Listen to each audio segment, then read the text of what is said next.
I caught a rich scammer stealing at my register, so I used his own greed to hit him with a felony. I stared dead into the eyes of the man in the $3,000 suit, my finger resting on the barcode scanner, as he smugly slid a $20 bill across the counter to pay for a piece of tech worth $300. He thought he was walking out of my store with the steal of the century, but he had just handed me everything I needed to destroy his life. Retail changes a person. You spend 3 years as a shift lead in a massive, concrete-floored electronics warehouse, and something inside your brain inevitably rewires itself. The fluorescent lights humming in the rafters start to feel like an interrogation room. The endless loop of royalty-free pop music bleeding through the PA system becomes psychological warfare. But worst of all, you develop a hyper-tuned, deeply cynical sixth sense for the predators roaming your aisles. I'm not talking about the teenagers pocketing cheap earbuds or the desperate mothers trying to sneak formula past the anti-theft gates. I'm talking about the professionals, the sociopaths who treat retail fraud like a Wall Street blood sport.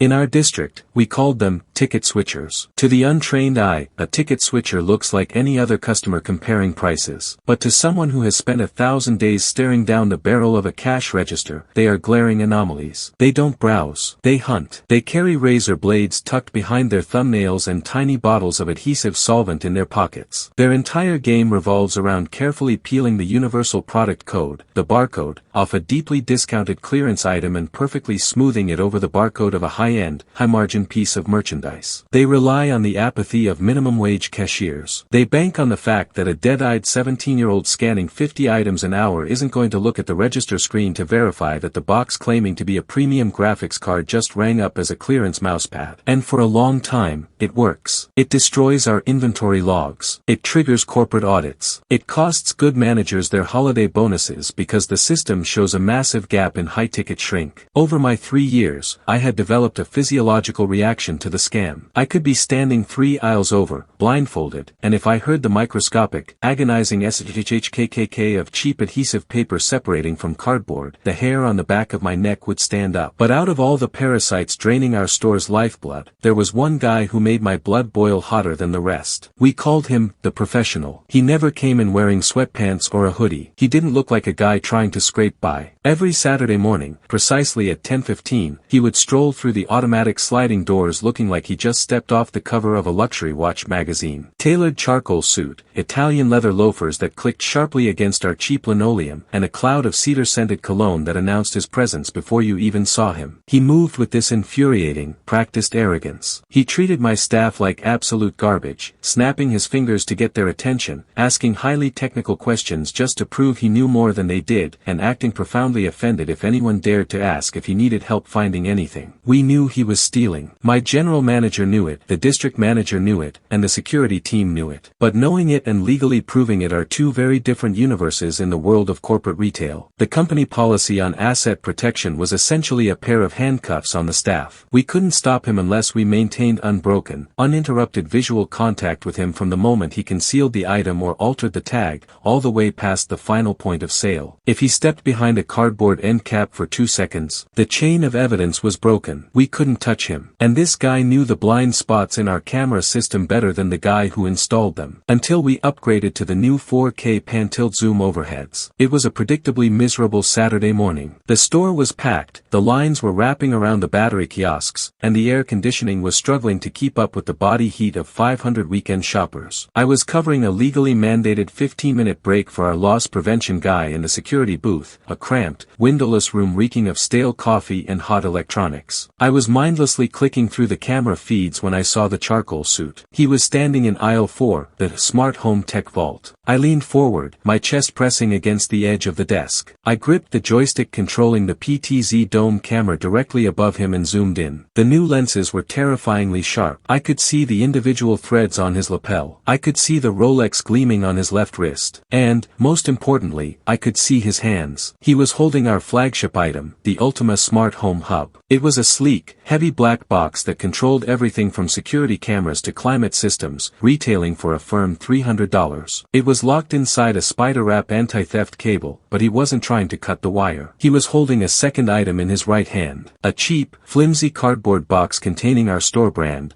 $15, basic, 6-foot HDMI cable. I held my breath as I manipulated the joystick, panning the camera down just a fraction of an inch to capture his hands in dead center frame. He was a master at work. His thumb flicked out, revealing a sliver of a razor blade pinched between his nail and the meat of his finger. With a surgical flick of his wrist, he sliced under the yellow $15 barcode on the HDMI cable box. The adhesive gave way. In one smooth, continuous motion, he transferred the sticker, pressing it perfectly over the actual barcode of the $300 Ultima hub. He slipped the razor away, casually tossed the now barcodeless HDMI cable box behind a row of routers, and picked up the smart hub. He didn't look around nervously. He didn't sweat. He just adjusted his cuffs, picked up his prize, and started walking toward the front registers. I felt a dark, heavy knot of pure adrenaline detonate in my stomach. The chain of evidence was locked. I had him. I grabbed my walkie-talkie, pressing the button hard enough to turn my knuckle white. Marcus. Register 3. Now. I didn't wait for a response. I burst out of the security room, practically sprinting down the back hallway, weaving through pallets of overstocked televisions. I slammed my hand into the swinging doors, stepping out onto the sales floor right behind the cash wrap. I tapped my youngest cashier on the shoulder, told her to take her lunch early, and logged into the register under my own credentials. I looked up just as the professional reached the counter. He placed the heavy, spider-wrapped Ultima box on the counter with a dull thud. He didn't make eye contact. He was already pulling a crisp $20 bill from a silver money clip, holding it between his index and middle finger, tapping it impatiently against the plexiglass divider. He was practically vibrating with the thrill of the steel. "I'm in a rush," he said, his voice dripping with condescension. "Just ring it, bag it, and keep the change. I have a tea time in 30 minutes. I looked at him. I looked at the $20 bill. I looked down at the $300 box sitting on my counter, the yellow $15 sticker glaring back at me like a beacon of his unmitigated arrogance. I picked up the scanner gun. I squeezed the trigger. The red laser cut across the counterfeit barcode. Beep. The green numbers flashed onto my monitor. Item, basic 6 feet HDMI cable. Price, $15. Tax, $1.20. Total, $16.20. That's when the real bombshell dropped in my mind. I could have just stopped him right there. I could have called him out, confiscated the item, and kicked him out of the store. He would have denied it, claimed it was a pricing error, played dumb, and walked away free to hit our competitor across the street. A simple denial of service wasn't going to fix the thousands of dollars in shrink he had already caused us over the last 6 months. I needed him to permanently hang himself. I needed undeniable, legally binding proof of his intent. I didn't blink. I didn't break my customer service smile. Instead, I leaned in slightly, lowering my voice conspiratorially, as if I were letting him in on a massive corporate secret. "Sir," I whispered, injecting an artificial tone of awe into my voice. "You have incredible timing. You've actually hit our Secret Saturday promotional lottery." He finally looked at me, his perfectly groomed eyebrows knitting together in irritation. "What are you talking about?" "Our system randomly flags items under $20 for a massive promotional upgrade," I lied smoothly, the words flowing out of me like I had rehearsed them for years. "Because this cable scanned for exactly $15, you are immediately eligible for our comprehensive 2-year total protection plan. It covers accidental damage, electrical surges, full product replacement. Normally it's $50. Today, for you, it's exactly $2. Would you like to protect your purchase?" I watched his eyes. I watched the gears turning behind his arrogant stare. He was looking at a $300 piece of premium, fragile smart home technology. He thought I was a brain-dead cashier who genuinely believed he was buying an HDMI cable, but who was inexplicably offering him a premium warranty on his stolen goods. The math ran through his head in real time. A $300 hub, completely insured against breaking, for a grand total of $17. The greed was a physical thing. It washed over his face, erasing his impatience, replacing it with a sickening, predatory smirk. He thought he was outsmarting the system twice in one day. "You know what?" he said, putting the $20 bill back into his pocket and pulling out a heavy, metal American Express card. "Sure, why not? Let's protect the investment." "Fantastic choice, sir," I smiled, my heart hammering furiously against my ribs. I hit the prompts on my screen. "To link the protection plan to the hardware, I just need you to swipe your card, and then the PIN pad is going to ask you to type in your full legal name, your current billing address, and your signature to activate the legal contract of the warranty." He didn't hesitate. He swiped the heavy metal card. I watched the screen on his side of the counter as he rapidly punched in his information. Richard Vance. A high-end zip code in the gated suburbs just north of the city. A meticulously tapped-out street address. Finally, he grabbed the digital stylus and scrawled a loopy, arrogant signature signature across the screen. He hit accept. The register hummed. The receipt printer whirred to life, spitting out a massive, 2-foot-long document detailing his purchase and his legally binding, signed agreement to the warranty terms. He had just voluntarily surrendered his verified, government-matched identity directly into our fraud database. I tore the receipt from the machine. Perfect, Mr. Vance. Thank you. Can I go now? He sighed, tapping his watch. Almost, I said, my voice dropping an octave, losing every ounce of the chipper customer service tone. One minor technicality. I realized I can't find the serial number on this box to activate the registry. 1 second. I need to scan the actual unit's hardware ID to link it to your name. Before he could protest, I grabbed the heavy smart home hub off the counter. I turned my back to him and walked exactly 10 paces down the cash wrap to the returns counter. Standing there, arms crossed like a pair of oak trunks, was Marcus. 6'4", 280 pounds of ex-military security personnel, staring a hole through the front doors. I handed the $300 hub to Marcus. I leaned in, my voice barely a breath. Audit the inventory tag immediately. Hold it in the back. Do not let it out of your sight. Marcus didn't say a word. He just nodded, took the box, and disappeared through the double doors leading to the warehouse. I pivoted smoothly, reaching down into the impulse buy bins located directly behind the registers. My hand closed around a small, flimsy, plastic-wrapped box. I walked back to my register, perfectly calm, holding a cheap paper bag. I dropped the box into the bag. I grabbed a stapler, took Richard Vance's 2-foot-long, legally binding receipt, and stapled it aggressively to the top of the bag, sealing it shut. I slid the tiny, weightless paper bag across the counter until it bumped gently against his hand. Here you go, sir, I said, my voice projecting loud enough for the customers in the next aisle to hear. Your $15 HDMI cable and your $2 warranty. Have a wonderful, wonderful day. Silence fell over the register. It was a heavy, suffocating silence. Richard looked down at the tiny brown paper bag. He looked at the massive receipt stapled to it. He looked up at the empty space on the counter where his massive, heavy smart hub used to be. Then, he looked at me. I watched the blood rush up his neck, crawling over his jawline, turning his face a mottled, furious shade of purple. The polished veneer of the Wall Street executive shattered into a million pieces. What the hell is this? He hissed, his voice trembling with a terrifying, barely contained rage. He shoved the bag back toward me, his spit flying onto the plexiglass. I'm not taking that. I paid for the box you just took back there. Go get my damn merchandise right now before I have your job. I felt the heat rising in my own neck, but my vision was crystal clear. Every ounce of exhaustion, every brutal holiday shift, every time a manager had yelled at me for an inventory discrepancy I didn't cause,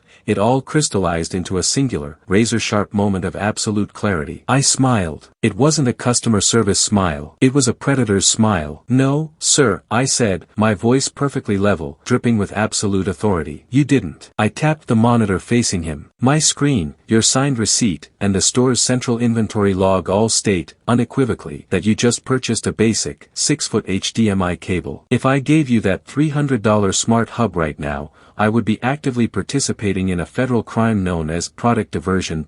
I leaned closer, bracing my hands on the counter. Now, I continued, staring directly into his panicked, furious eyes. Did you want to pull out that fancy metal card and pay the $285 difference for the item you actually tried to steal, or are you happy taking your cable and walking out that door forever? You little punk, he snarled, slamming his fist onto the counter so hard the barcode scanner rattled in its cradle. You're trying to set me up. I'm calling corporate. I'm calling the police. You don't have to, I replied, pointing over his shoulder toward the exit. Standing by the sliding doors, holding 2 cans of Red Bull and looking incredibly bored, were Officer Davis and Officer Miller. They were beat cops who used our break room microwave on Saturday mornings. They were already in the store. I didn't break eye contact with Richard as I raised my voice, projecting it across the front end of the store. Officer Davis, I called out. Both cops snapped their heads toward my register. This gentleman here just realized he accidentally relabeled half of the merchandise in aisle 4. We might need to check his pockets to make sure he doesn't have any more clearance stickers stuck to his hands. Richard froze. The color instantly drained from his face, leaving him a sickening shade of gray. He looked at me, realizing the absolute, inescapable depth of the trap he had just enthusiastically signed his own name to. He looked back at the cops, who were now setting their energy drinks down and placing their hands on their duty belts, walking purposefully toward us. Fight or flight kicked in. The professional chose flight. "Screw you," he screamed, turning on his heel and sprinting toward the exit. He didn't make it far. In his blind panic, his $3,000 suit and expensive leather loafers completely betrayed him. He tried to cut the corner sharply around a massive display of AA batteries. He didn't see the bright yellow, knee-high, wet floor sign sitting over a spilled soda from 10 minutes prior. His shin caught the plastic sign. There was a loud, echoing crack that sounded like a gunshot over the store radio. Richard went airborne. He flailed wildly, his hands grasping at the air before he slammed face first into the linoleum, taking down a cardboard rack of Impulse Buy candy bars with him. Skittles and M&Ms exploded across the floor in a shower of colorful plastic. "Stay down. Do not move," Officer Miller barked, closing the distance in 3 massive strides. He didn't have a chance to move. The wind was completely knocked out of him. He lay there, wheezing, his perfectly styled hair plastered to his sweaty forehead, as Officer Davis knelt hard on his back, snapping the steel cuffs onto his wrists. The clicking of the metal ratchets was the sweetest sound I had ever heard in my life. I walked out from behind my register, carrying his stapled paper bag, and stood over him as the officers pulled him to his knees. "Search his pockets," I told Davis quietly. "Right breast pocket of the jacket." Davis reached in. He pulled out a small, black leather pocketbook. He flipped it open. Inside, meticulously organized like a stamp collection, were hundreds of pre-peeled barcodes. Yellow clearance tags, discount codes, inventory labels, not just from our store, but from 3 of our biggest competitors in the district. It was a masterclass in retail fraud, perfectly preserved in a little black book. "Well, Richard," Officer Davis said, looking at the book and then down at the gasping man in the dirted suit. "Looks like your tea time is going to be delayed indefinitely." They hauled him to his feet. His suit was covered in floor grime and crushed candy. The arrogant sneer was completely gone, replaced by the sheer, unadulterated terror of a man who suddenly realizes his money and his attitude can no longer protect him. Because he had willingly swiped his credit card and signed the legal contract for the warranty, he had legally verified his identity on our servers. Our corporate loss prevention team took that name, Richard Vance, and ran it across the district database. They cross-referenced the credit card numbers and the facial recognition from the 4K cameras. The fallout was nuclear. They linked his card and his face to over $5,000 in targeted thefts across 4 different zip codes over the past 8 months. Because the total value crossed the state threshold, it wasn't a misdemeanor shoplifting ticket. They hit him with felony grand larceny, organized retail fraud, and tampering with commercial records. The district attorney had a field day with the little black book of barcodes. The next week, our district manager drove down specifically to shake my hand. The company, in its infinite corporate generosity, gave me a framed, customer service excellence certificate to hang in the break room, along with a firm pat on the back. But the real prize was the $100 performance bonus gift card they handed me. I didn't save it. I walked straight off my shift, marched down to aisle 4, and picked up a brand new, heavy black box. I walked up to the register, swiped my employee discount card, applied the $100 bonus, and bought the exact Ultima smart home hub he had tried to steal. I even paid the $50 for the real warranty. Every time I sit in my living room and use my phone to dim the lights through that hub, I think about the man in the charcoal suit sitting in a concrete holding cell, wondering how a $2 piece of paper ruined his entire life. Am I the monster here for letting his own ego build the gallows, or did this arrogant corporate parasite get exactly what he deserved?